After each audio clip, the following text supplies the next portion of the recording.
What's it like being a female expat living in Asia?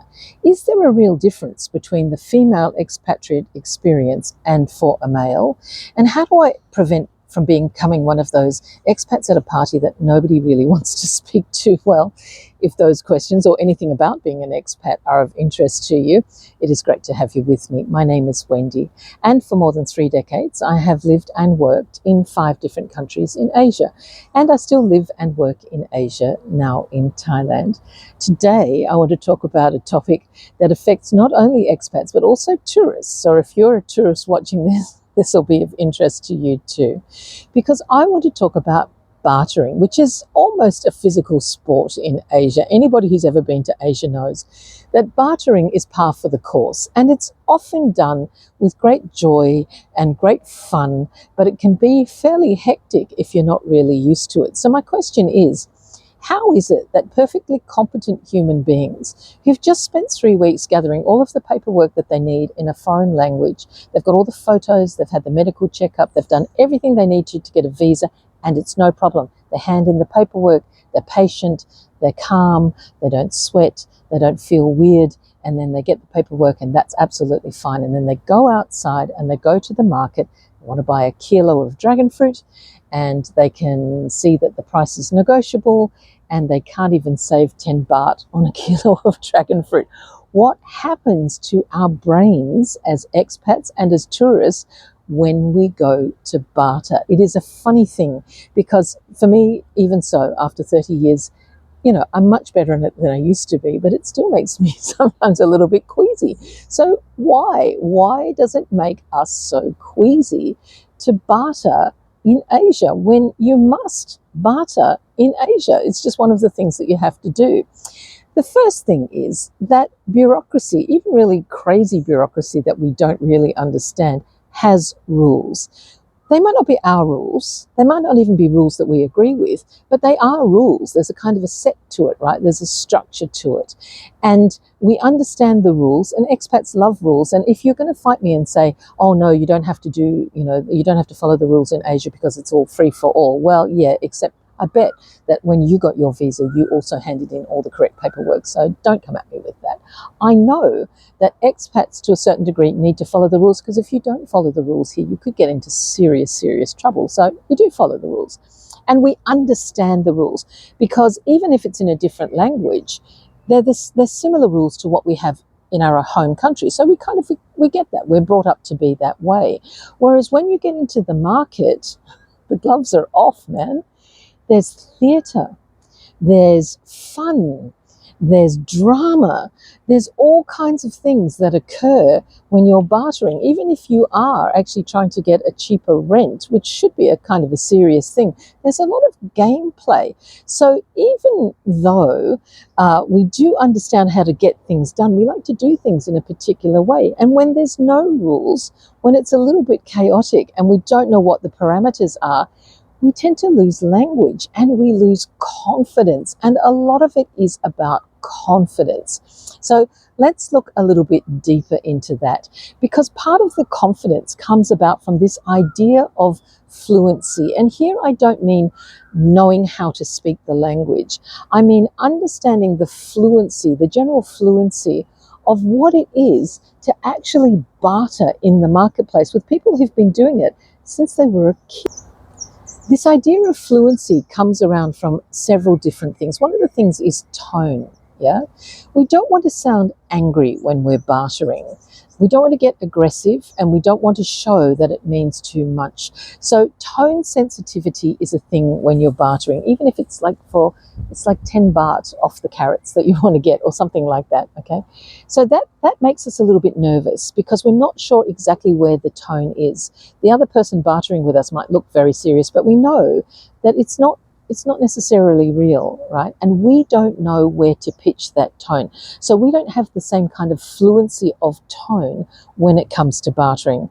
And the other thing that we need to be aware of is gestures. So we need to make sure that we're not getting aggressive. It's just sport. It's just a game. There's nothing personal attached to it 99% of the time. So we have to watch out for our gestures, open-handed gestures, funny, haha, keeping it light all of the time. And if we're not sensitive to that, what should be a game can start to become a little bit awkward.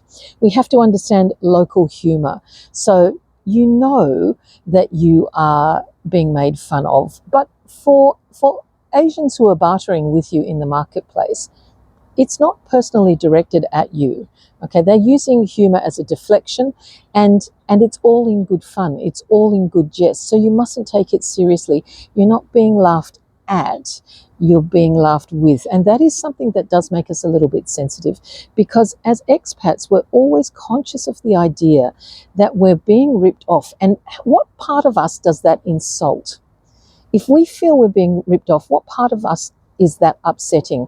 And the part of us that it's upsetting is the competency part. We keep thinking to ourselves, listen, I'm smart. I know what's going on. I know you're trying to rip me off. I understand this. I'm competent. I'm good at what I do. And they are not looking at you as being incompetent. They're just trying to get a little bit of extra money. So you might feel quite offended because you're feeling that you are being belittled, whereas in actual fact, it's really meant in jest. It's really meant as part of the game that gets played along the way. One of the things that really insults expats is this idea that because we're Westerners, or because we're not from that country, that we're being taken advantage of, and that can be quite insulting. And sometimes when you meet these very bitter expats who've been around for a while, they kind of have that attitude that I'm always being taken advantage of.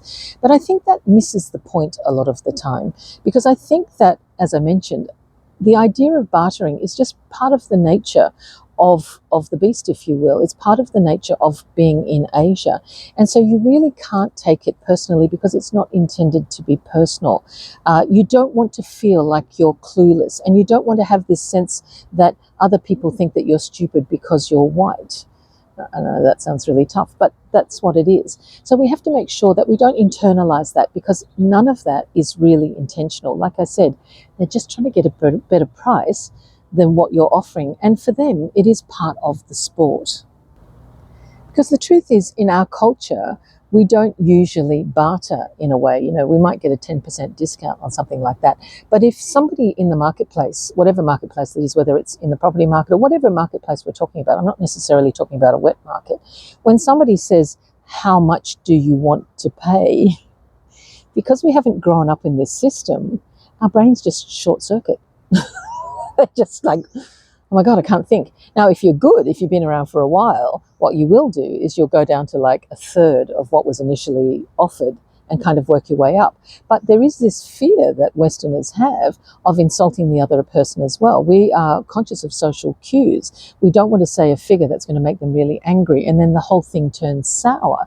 So because it's not part of our culture, this is something that we have to learn to do. I must just say on that point that one of my kids was born with, I don't know what gene. And I remember, he was born in Hong Kong, and I remember when he was very, very young, just absolutely going in with an eighth of whatever was being offered for absolutely anything. And I used to walk away. I was so embarrassed. But he would end up getting it for a quarter of what they'd asked for in the first place. And there you go, the system works. The thing is, bartering feels more personal, right? Bureaucracy we can handle because we understand the process. But when you're bartering for something, when you're talking about money, which makes a lot of people uncomfortable, it feels like a very personal thing. So we tend to internalize it. Whereas I think you will find in most Asian places that it's not actually personal at all. It's just business. It's just part of the business. And they are not seeing it in the same way that we are seeing it. Westerners tend to struggle with this idea of, am I too stingy if I'm asking for a discount? And we have this sort of this battle going on, don't we? Where we don't want to feel like we're being rude if we ask for a discount, but we also don't want to be ripped off. So we kind of struggle in between. It's a very, very difficult little dance that we have there. And meanwhile, the local person who's in the market is just having a great time because they don't really mind. It's not personal. Nothing about this is about you. They're building up a relationship with you. They're having a bit of a chat. It's a bit of sport, and they don't really mind. So remember this, when it comes to negotiation, it's a bit of a dance. It's a bit of theatre. Don't take it too personally. Don't take it too seriously.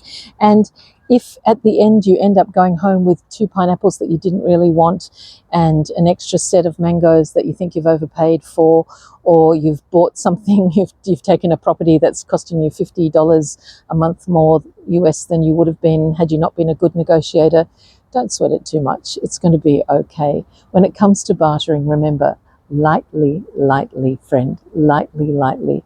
Give it a go. Go in and offer a third of what they're asking first, see what happens. Keep all of your gestures and your physical appearance calm and fun. Have a laugh. Walk away if you need to. And when they come after you, go back and have another negotiation, and don't take any of it personally. You are competent. You are good at what you do. You probably are going to pay too much. Does it matter? Not really. I hope that was kind of fun and interesting for you. If you've got any comments or questions, please do leave them down below. Even the really rude ones, I've had a few of those. They actually help the algorithm, so God bless you. And if you've got any topics that you'd like me to discuss, or you've got a friend who you think should watch this, please do pass it on. And I will speak to you again soon. Have a great day. Bye.